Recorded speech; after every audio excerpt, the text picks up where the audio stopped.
Hello दोस्तों, कैसे हैं आप सभी लोग। आशा है आप सब बढ़िया होंगे। तो चलिए आज बात करते हैं निशांची फिल्म के बारे में। लगभग 13 साल पहले आई गैंग्स ऑफ वासेपुर वो फिल्म थी जिसने अनुराग कश्यप को एक अलग पहचान दी थी, और अब निशांची के साथ वो फिर से उसी अंदाज में लौटे हैं जिसके लिए उन्हें जाना जाता है। देहाती माहौल, बदले की आग, रिश्तों की जटिलता, डार्क टोन और गहरे इमोशन।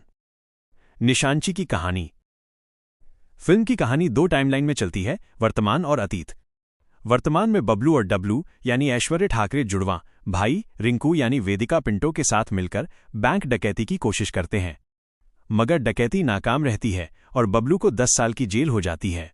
रिंकू, जिसके पिता की हत्या हो चुकी है, अब नौटंकी में नाचने को मजबूर है। बबलू उस पर पागलपन की हद तक मोहब्बत करता है।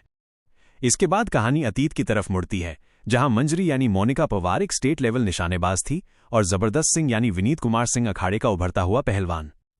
लेकिन राजनीति और धोखेबाजी ने उनके सपनों को तोड़ दिया और जबरदस्त सिंह का सबसे करीबी दोस्त अंबिका प्रसाद यानी कुमुद मिश्रा उसका सबसे बड़ा दुश्मन बन गया। वही उसकी हत्या करवा देता है और मंजरी पर भी उसकी बुरी नजर रहती है। इन सच्चाइयों से अनजान बबलू बड़ा होकर उसी अंबिका प्रसाद के लिए काम करने लगता है और उसके हाथों मोहरा बनकर जेल भी जाता है।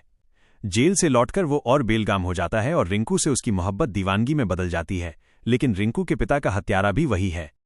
कहानी का सबसे बड़ा टकराव तब आता है जब बबलू अपने चाचा समान अंबिका के खिलाफ रिंकू के लिए बगावत करता है, और यही बगावत पूरे साम्राज्य में भूचाल ला देती है। यहां हर रिश्ता खून से सना है और हर मोड़ और खतरनाक। फिल्म का ट्रीटमेंट।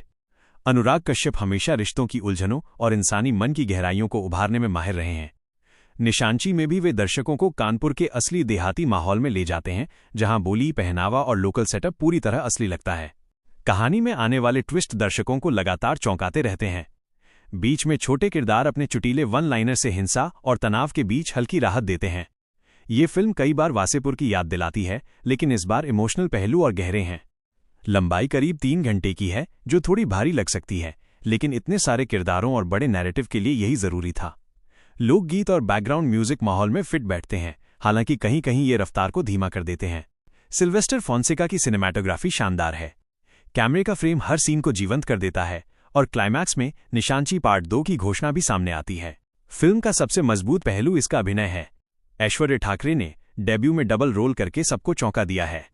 चालबाज बबलू और मासूम डब्लू, दोनों में उन्होंने ऐसा फर्क रखा है कि दोनों किरदार बिल्कुल अलग महसूस होते हैं। वेदिका पिंटो रिंकू के किरदार में सहज और मजबूत हैं। उनकी मासूमियत और हिम्मत दोनों झलकती हैं।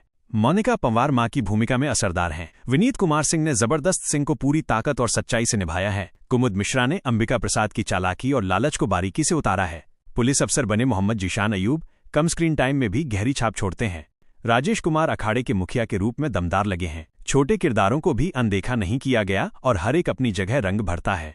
अगर आपको डार्क सिनेमा पसंद है और अनुराग कश्यप के दमदार क्राफ्ट को फिर से बड़े पर्दे पर देखना चाहते हैं, तो निशांची जरूर देखी जा सकती है।